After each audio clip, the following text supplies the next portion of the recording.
Josh Gutman, and I'm with the Nocturnal. Hey, Josh. Hey, how's it going? Pretty good. How are you? Have we chatted before? Not one-on-one, but I did attend the Gotham screening of Nickel Boys when you were being interviewed. Maybe I saw your face because you look strangely familiar. Maybe it was a dream of mine. Anyway, I don't want to take too much of your time, but I'm just trying to account for the sensation of familiarity. All good. It's all good. I just want to say right off the bat, I loved the Nickel Boys. You crafted a masterpiece, Thank you, and man. it made me think a lot about like those classic American films of like larger than life men who are overcoming the systemic oppressions that they're in, Mm. like The Great Escape or Cool Hand Mm. Luke. And I noticed how you a big cinematic reference for you was the Defiant Ones. Hmm. You cited a lot in the film, and I wanted to know what it was about the Defiant Ones you wanted to draw on for the Nickel Boys and why that film meant so Mm. much for you. I wanted to draw on everything from the Defiant Ones, from the things that I can articulate to the things that others imagine to the things that will emerge over time and over the sort of shifting consciousness of larger cultures, uh, Mhm. analytical powers. I think there's something incredible about early cinema, specifically in ones that dealt with uh, accidentally and intentionally dealt with complicated race issues. Mhm. That film, at the end, despite his own life, out of some moral code which has never been upheld by the other side, Sidney Poitier goes back, for that guy. It's like almost, Yeah. it's a restorative film, makes people feel good to some degree, but it's almost absurd given the history, and it speaks to um, you know, the sort of contradiction in a lot of continental philosophers who preached certain theories of justice, but yet weren't on the right side of history in their own lives. It's Mhm. such fascinating contradictions exist in that film. In what ways were you sort of able to play with some of those contradictions in Nickel Boys? Like, was it something Mm, that was on your mind? Because I know you just mentioned some of what you were drawing was the more overt as well as the unovert. yeah. Well, I think it's built into Coulson's narrative, right? Like the Mhm. Turner and Elwood are the at least within the consciousness of the black community's ideas of progress, uh, as Coulson believes it to be, whether or Mhm. not you take care of yourself and the ones close to you, or whether or not you try to change every single element of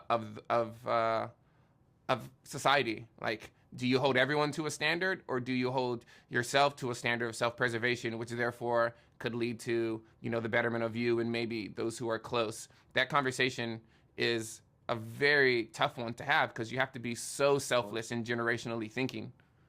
And also like overcome what you were sort of born into, the systemic limitations that you were born into, kind of like how, like, just going back to sort of the Defiant Ones, Poitier had to overcome the anger that he was kind of raised on and Mm-hmm. all of the nonsensical, like, be polite all the Mm-hmm. time, and Mm-hmm. he was raised on, and overcame that rage so he can have a more personal moral code. Exactly. And some could even argue overcome human nature, which is Mhm. self-preservation and thinking about the span of your life, not the span of the lives that are um, many generations ahead.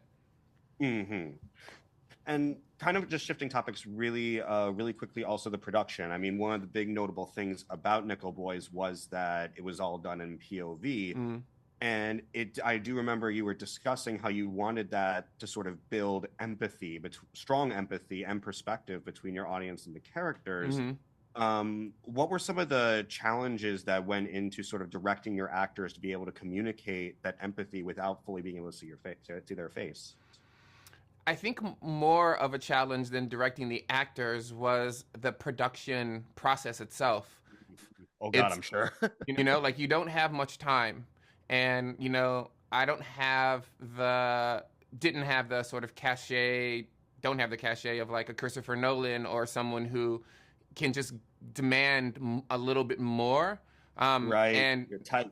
yeah, our resources were slim, and it was a union shoot and all of these things. So it's like, how do we can only, because everything's a wonder in the film, conceived as a wonder. We only have time to do 4 takes because we have to run through the whole thing. we're not cutting in at any point. We need the entire thing to be cohesive and to feel right. How do you make decisions based on the performance to get the best version of what you want in that amount of time? Or do you want to risk losing more time on the next thing or the next day? And those types of calculations are the most difficult. I had so much faith in the performers. You see, like they showed up, and every challenge I threw to them, you know, they approached with like a fierceness. So it was more the process itself. Well, your process clearly succeeded. So thank you so much for your time, and have a great day, and congratulations on the film. No, it was really good chatting with you. Yeah, thanks for those questions. I will be thinking about them. Thank you for your time. It's great talking to you. You too, Josh. What's up? Not much. How are you doing? Doing well, thank you. Of course. Right off the bat, though, congratulations on the success with Nickel Boys. It was a fantastic film, and your performance specifically was really incredible, honestly, considering your face is hidden in most of the movie. Yeah. I wanted to know, like, what sort of challenges did you experience delivering that kind of performance, knowing that the audience won't really get to see your face? I mean, it was really for me just trying not to break the movie. So before I had been, Ramell sort of told me how they were planning on shooting this, and it didn't make any sense until I got to set and started working with it. And also, I asked them to send me footage before I got there of what they were shooting and how it looked. And the dailies were beautiful, like some of the most beautiful stuff I've ever seen. You've seen it, like it's really stunning.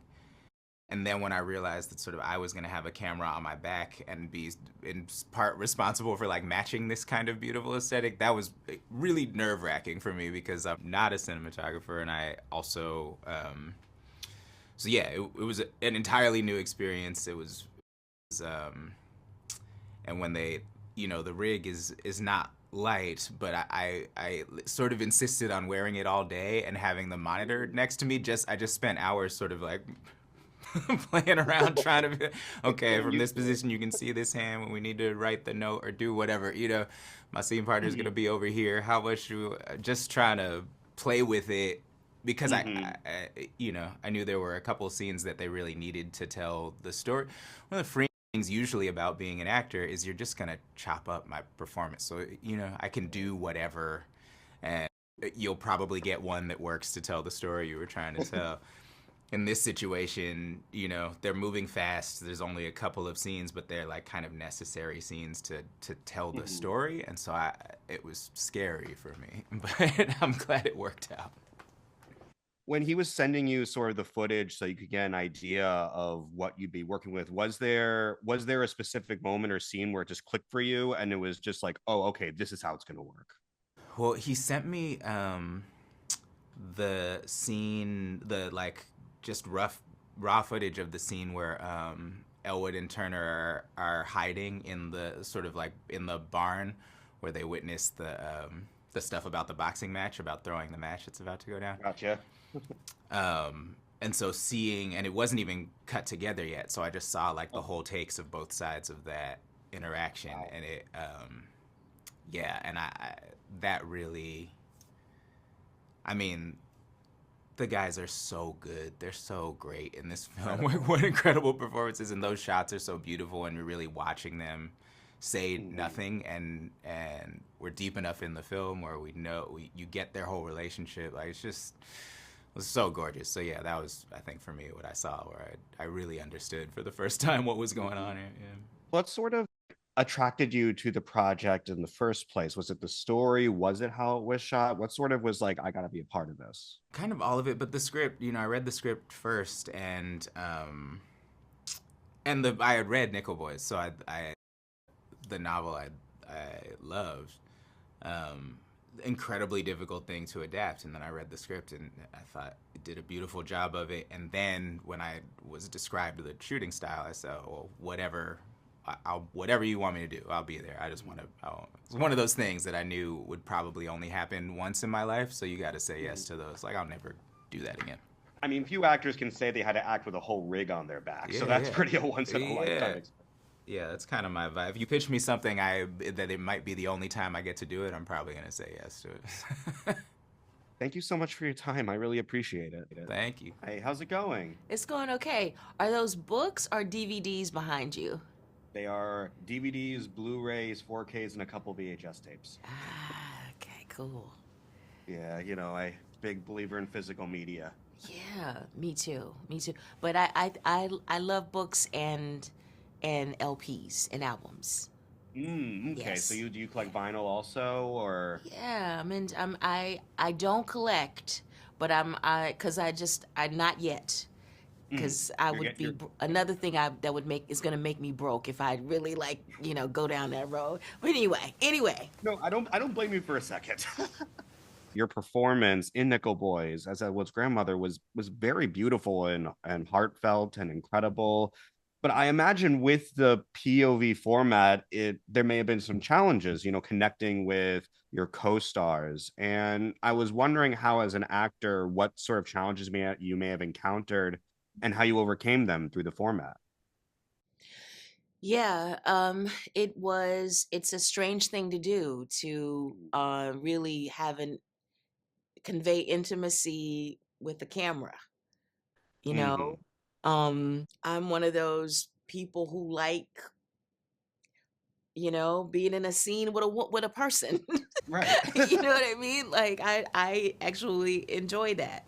Uh and I couldn't do that. I was deprived. It was really actually sense deprivation, in the truest form.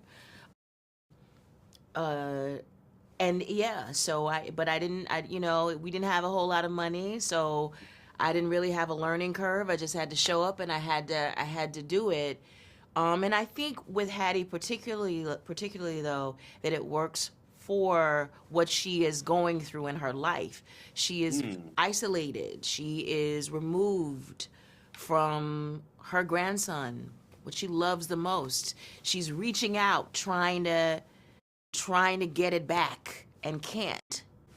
Yeah, so you kind of combined that limitation with what your character was feeling in the Yeah, scenes. yeah, yeah, Did you go yeah. over that at all with the director or with your co-stars, or were you just kind of on set and just being like, I'm just gonna go for this? Yeah, I really didn't talk to Ramel too much about it, and I really didn't know that that was going to be um the how he was going to shoot it until I got to work the first day.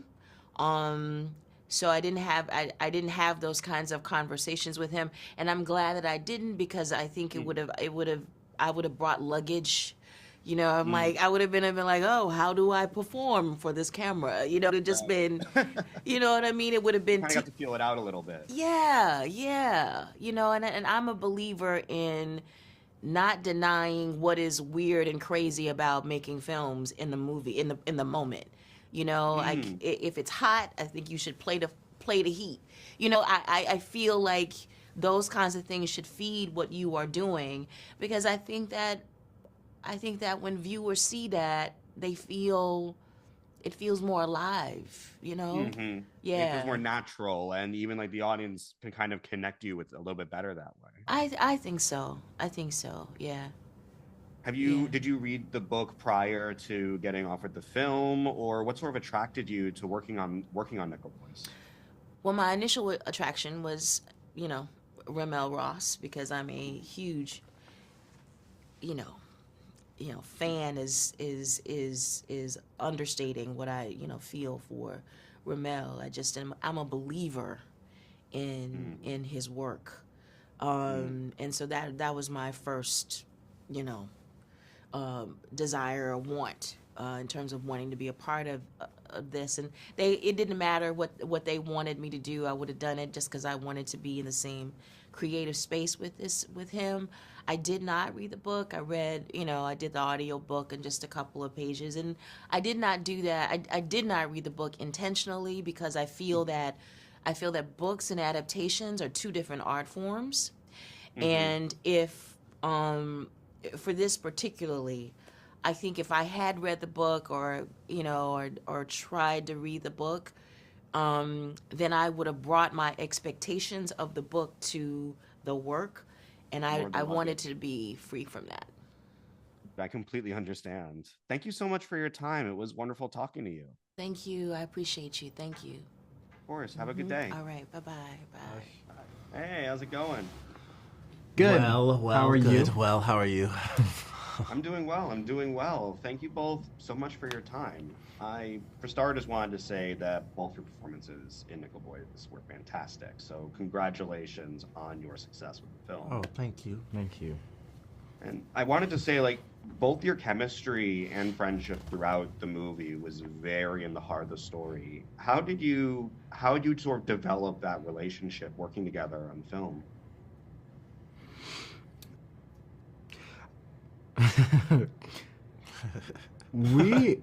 I'm thinking about my brain just broke. When we were working together, it was in real time. Like Brandon and I were becoming friends while we were working together. Like Real time. we were. It was happening in slow motion for me. Hey, it's all good. I'm happy for you. we would hang out all the time. We would watch movies. We would get food. Like we spent a lot of time together, and so we got to know each other, and we were becoming friends over the course of the few months that we were working. That did wonders for when we had to go to work and have an on-screen relationship. Mm-hmm. But I feel as though what the getting closer off screen, what it specifically helped with was being able to just be open and vulnerable and willing to explore when we got on set together, and when it came to building that relationship on set between Elwood and Turner. Mm-hmm. Because one of the things that's so unique about this movie is that it's all shot in POV, and you had to sort of communicate that vulnerability and that relationship with a camera in front of you, which I imagine was really challenging. How were you able to sort of maintain that chemistry while acting in this fashion?